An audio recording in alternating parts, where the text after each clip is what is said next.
Picture this, it's the summer of 1992, and Michael Jackson is in the middle of his Dangerous World Tour. This wasn't just any tour. This was Michael at the absolute height of his powers. The album Dangerous had already sold millions of copies, the music videos were dominating MTV, and the whole world was still talking about his legendary Super Bowl performance from earlier that year. If you were alive back then, you knew that seeing Michael live wasn't just going to a concert, it was stepping into history. The venues themselves were massive. We're talking football stadiums packed with 60,000, sometimes 70,000 fans. And these weren't just casual fans. People traveled from different cities, even countries, just for a chance to be in the same space as him. Some of them had been camping outside the arena for days. The anticipation was like electricity in the air. When the lights dimmed and that first beat dropped, people would scream, cry, and even faint before Michael even sang a note. That's the kind of energy he commanded. Now, you have to understand the scale of his shows. Michael wasn't the kind of performer who just walked out and sang into a microphone. No, his concerts were closer to Broadway productions fused with a rock concert on steroids. Giant video screens, pyrotechnics, laser lights, perfectly choreographed dance routines, every single detail was planned down to the second. The Dangerous Tour especially was famous for its larger-than-life staging.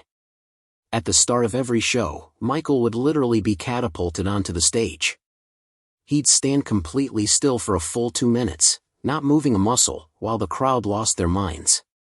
And then, without saying a word, he would dive straight into jam or wanna be startin' something, and the stadium would practically explode.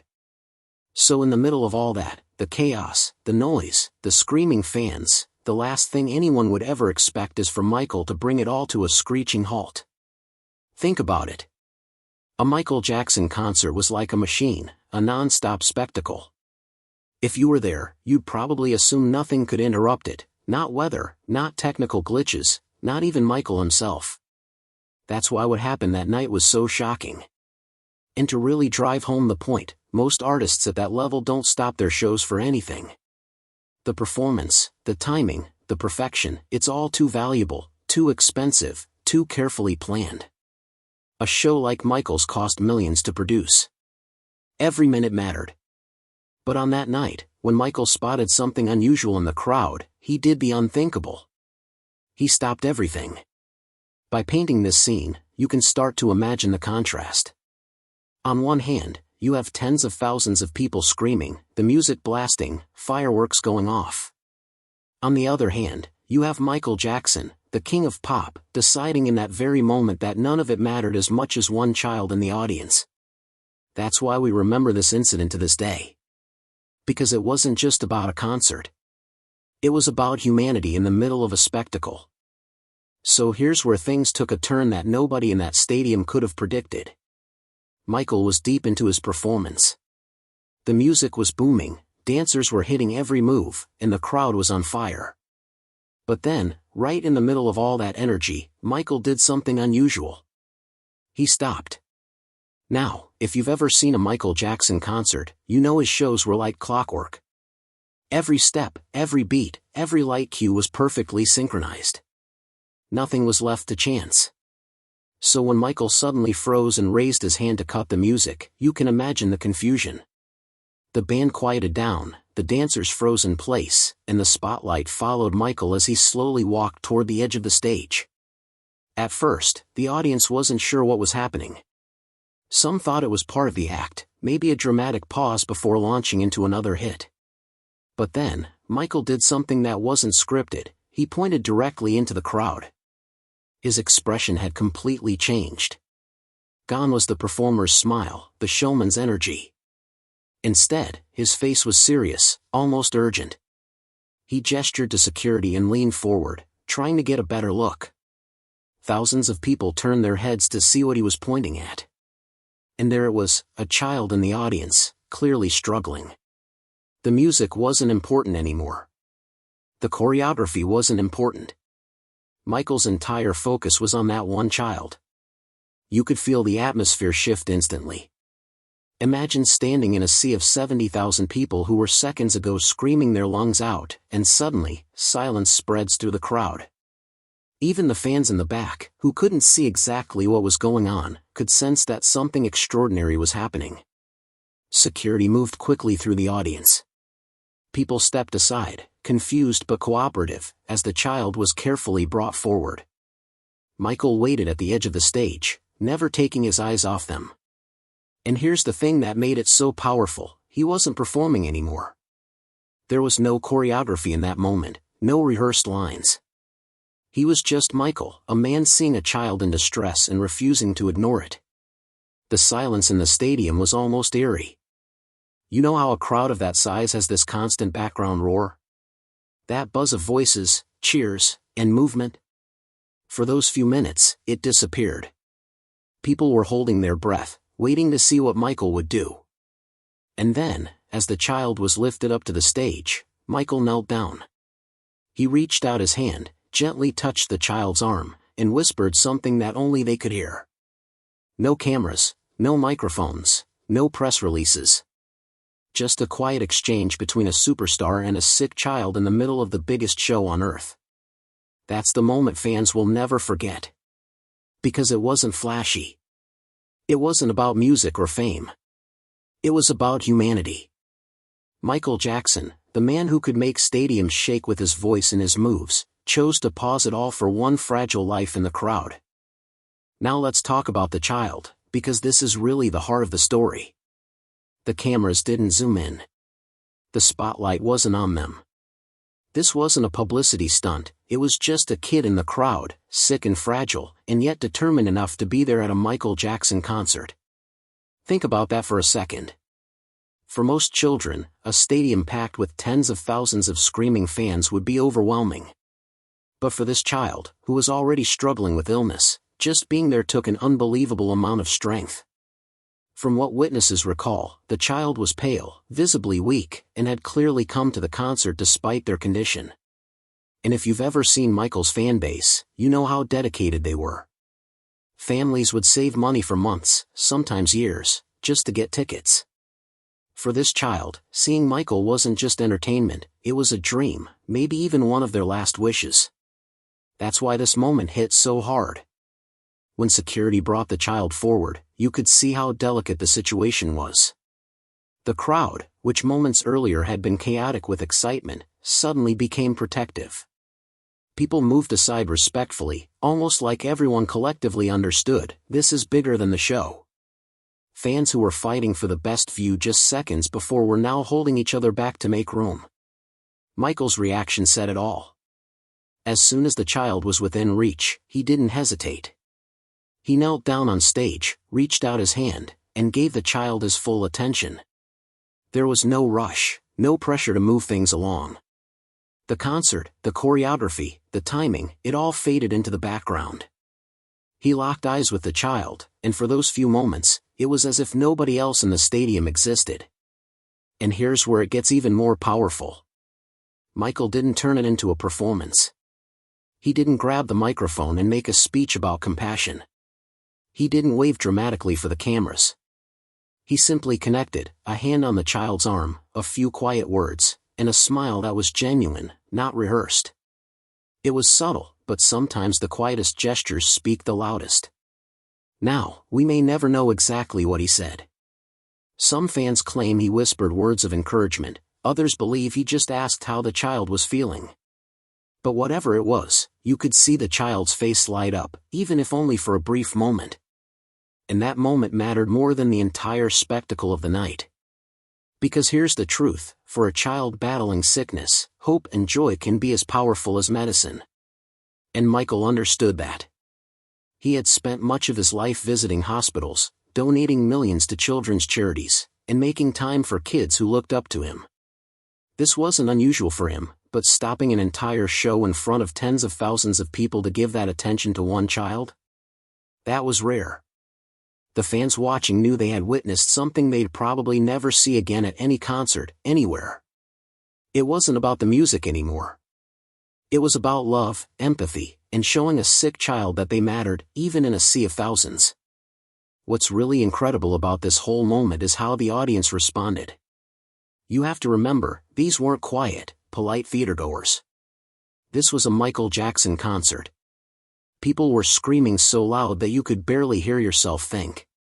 Fans were dancing, fainting, climbing on each other's shoulders just to get a better look. It was pure chaos, the kind of energy only Michael could create. But when he stopped the show for that child, something magical happened. The chaos disappeared. The screaming, the music, the noise, it all fell away, replaced by a silence so heavy you could feel it in your chest. Imagine 70,000 people suddenly holding their breath at the same time. That's exactly what it felt like.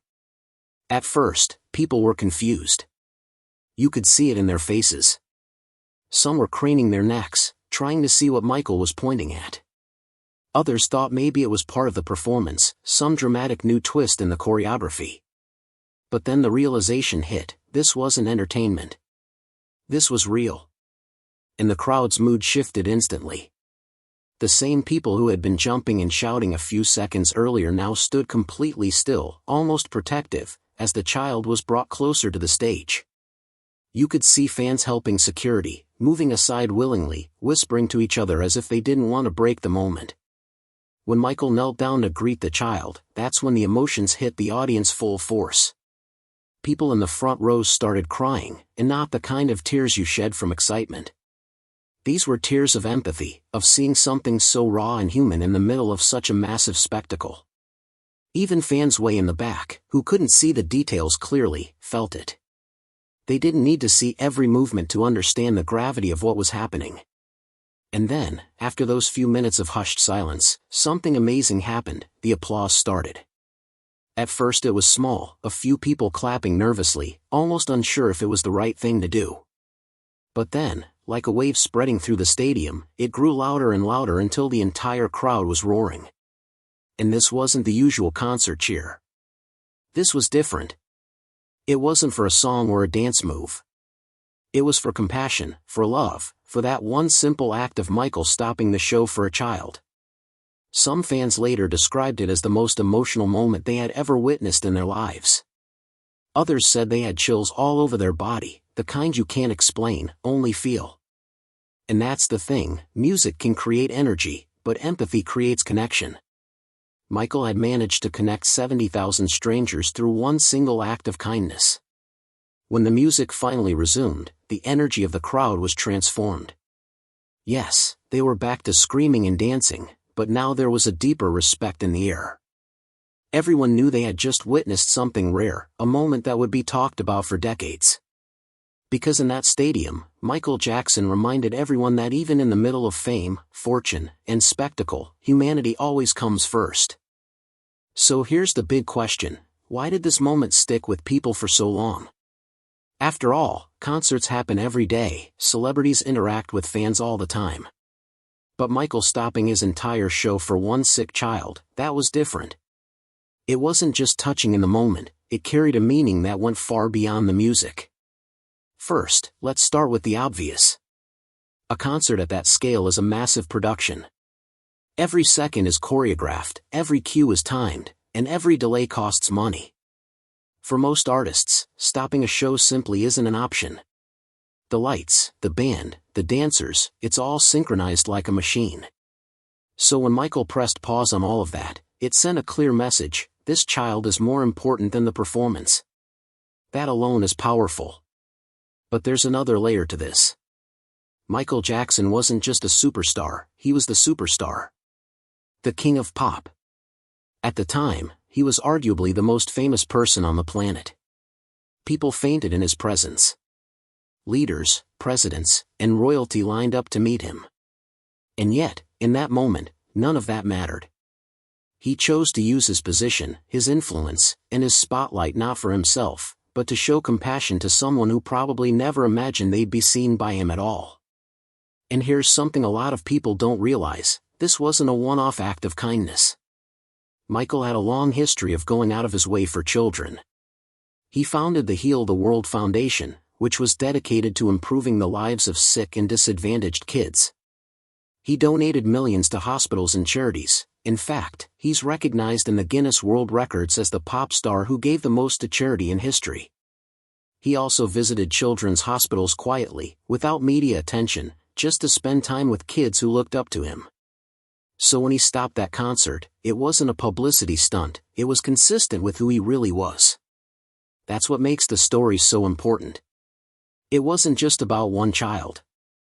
It was a living example of Michael's philosophy, that no matter how big the show, no matter how bright the spotlight, people come first. Fame fades, music ends, but kindness leaves a lasting mark. And let's not forget the impact this had on the fans. Imagine being in that stadium and realizing that your idol, the man you came to see perform, cared more about helping a child than keeping the spectacle going. That shifts your perspective. Suddenly, the concert wasn't just entertainment. It was a reminder of values, of compassion, of what it means to be human. That's why this moment matters.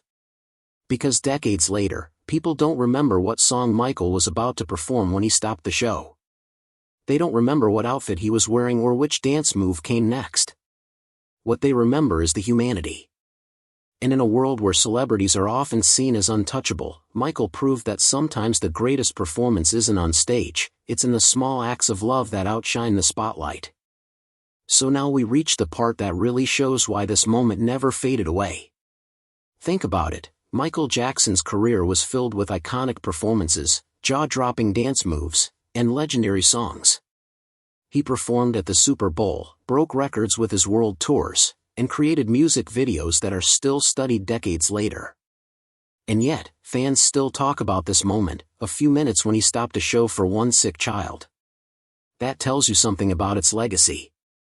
Clips of the incident are still shared today on fan pages, forums, and social media. People who were there describe it as one of the most moving experiences of their lives. For many, it was more memorable than the music itself. And that's saying a lot when you're talking about Michael Jackson, a man whose entire career was built on unforgettable moments. The reason this story lives on is because it broke the barrier between superstar and fan.